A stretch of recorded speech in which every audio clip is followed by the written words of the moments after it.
Fala, meu povo! Me chamo Marcos Kowalski e sou diretor artístico da trupe investigativa Arroto Cênico. Estou aqui para apresentar mais uma edição do quadro Papo de Coxia, com os dramaturgos das cenas apresentadas no segundo podcast do festival Sonoridades Cênicas, Novas Dramaturgias.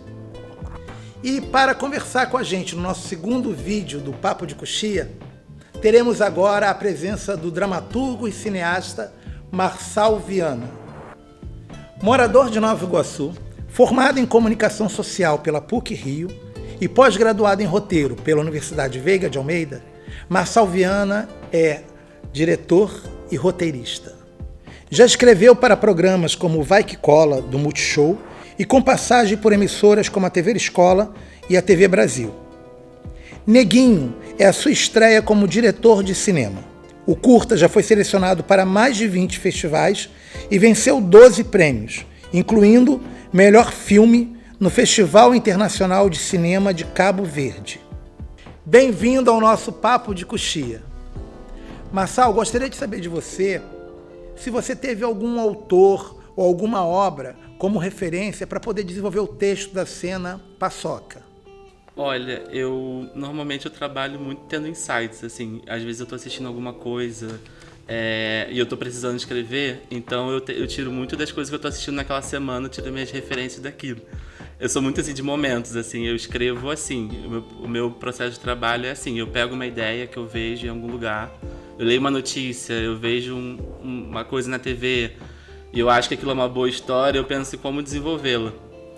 E, pra falar a verdade, quando eu tava nesse processo de escrita do Paçoca, eu tava assistindo uma série de TV chamada Big Little Lies, que é uma série White People Problems, de mulheres ricas, e eu fiquei pensando muito nessa parte da escola, que tem os filhos das protagonistas estudam numa escola super chique, super cara, elitizada, e eu sempre fiquei pensando, nossa, essas mães, né, como essa coisa da maternidade fica aflorada, né?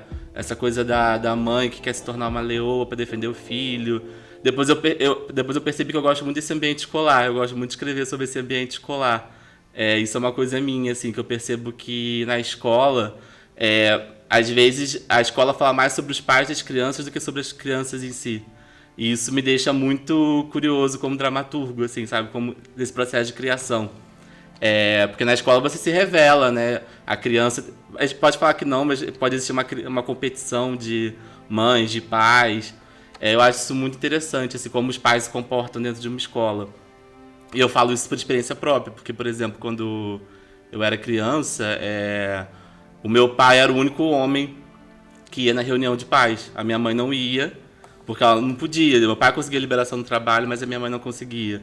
Então, a minha mãe era julgada. Minha mãe, eles falavam assim, sua mãe morreu, o que aconteceu com a sua mãe? Enquanto meu pai mesmo, que era o único homem que ia na reunião de pais, era exaltado, sabe? É o único homem, é o pai perfeito, é o que vem aqui. Enquanto a minha mãe deveria ser vista como a pior pessoa do mundo, né? Então, essa coisa de ambiente escolar é algo que eu acho que tem muito pano pra manga, digamos assim. Muitas pessoas que leram o meu texto falaram que ele também se assemelha muito com o Deus da Carnificina, e eu concordo, porque também é uma coisa, o filme também tem aquela coisa muito teatral, a peça, eu assisti a peça também, e eu concordo que tem muita coisa ali, eu gosto muito dessa coisa, eu acho que os filmes que mais me interessam também, eu acho que assim, além de cineasta, eu gosto muito de escrever. Então, quando eu vejo um filme, assim, que às vezes as pessoas piram muito com filmes que tem uma pirotecnia muito grande, sabe, sei lá, Transformers, que é um efeito especial, que não sei o quê. E eu juro pra mim que assim, o cinema pra mim tá mais na escrita. Assim, é mais a maneira de envolver o telespectador pela palavra, pela emoção. Né? Óbvio, o cinema tem todas as ferramentas possíveis, mas eu sempre vou valorizar o trabalho do roteirista, sabe? Porque eu acho que a história, para você fazer, pro fotógrafo pirar na fotografia, pro montador pirar na montagem, ou mesmo no teatro, né? No teatro principalmente, a história tem que ser boa. O que você acha que poderá levar de aprendizado nesse momento de isolamento social? E o que você acha que você vai conseguir aproveitar em futuras obras artísticas suas? Sobre essa coisa da pandemia, eu criei um curta recentemente, né, chamado Último Cinema de Rua, que ele falava sobre esse momento da pandemia. ele é baseado no meu TCC. Eu fiz um TCC na faculdade sobre o surgimento dos cinemas de rua em Nova Iguaçu e sobre o surgimento na época de ouro e a queda deles, o desaparecimento total dos cinemas aqui. E surgiu um edital que tinha essa proposta de falar sobre memória. Aí eu falei assim, nossa, é a hora de eu usar toda essa experiência que eu tive, né? Que eu tive um grande trabalho, porque a nossa história é silenciada. Então, quando eu fui fazer esse TCC, a maioria das minhas referências foram referências orais. Eu procurei pessoas cineclubistas, pessoas que viveram na época que podiam me ajudar, moradores que falaram histórias da época. Porque nos livros era muito difícil de achar. Então, quando surgiu esse edital de memórias, eu falei, é a hora de eu usar meu TCC, né? De toda essa pesquisa que eu fiz. Aí, como roteirista, eu decidi que aquilo ali eu ia transformar, adaptar, botar um certo toque de ficção ali e transformar aquela história em algo contemporâneo, assim. Então, eu fiz um mix ali de artistas que estavam passando por esse momento difícil da pandemia, que não tinha dinheiro para nada, que a Lei Aldir Blanc não saía, que todos os teatros, cinemas estavam super fechados. Então, a fonte de renda de todo mundo estava escassa ou inexistente, né?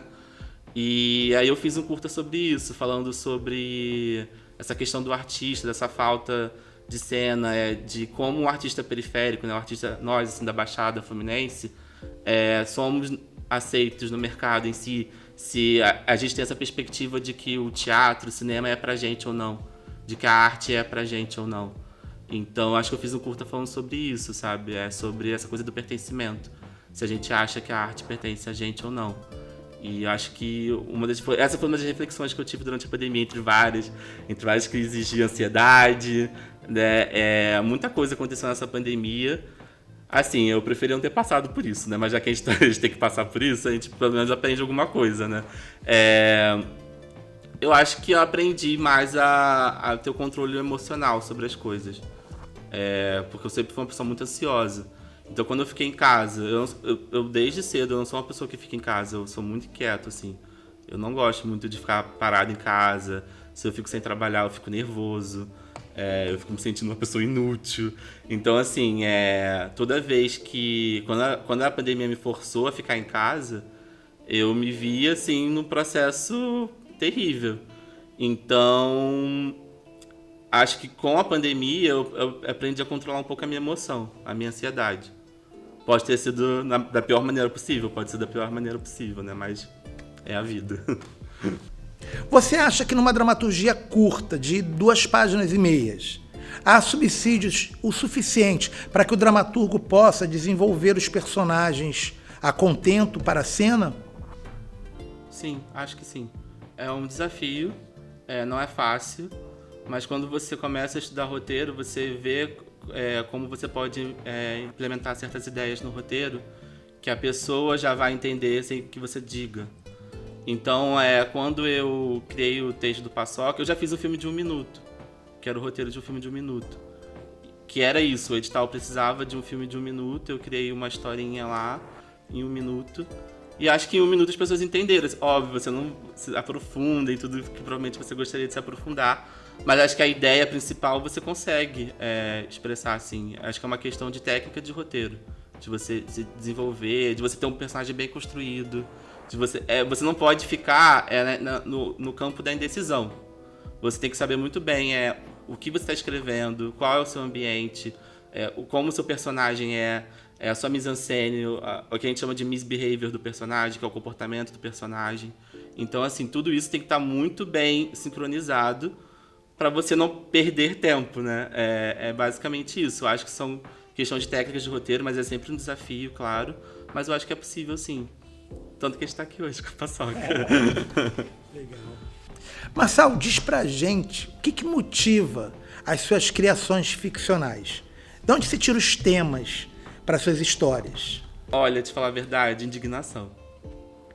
Às vezes minha realidade também, assim, eu gosto muito de falar de coisas que estão ao meu redor. Sabe? Eu acho muito... Não sei, assim... Às vezes, quando você pega a sua realidade e escreve sobre a sua realidade, fica mais genuíno, fica mais verdadeiro, sabe? Do que você inventar uma coisa assim do zero.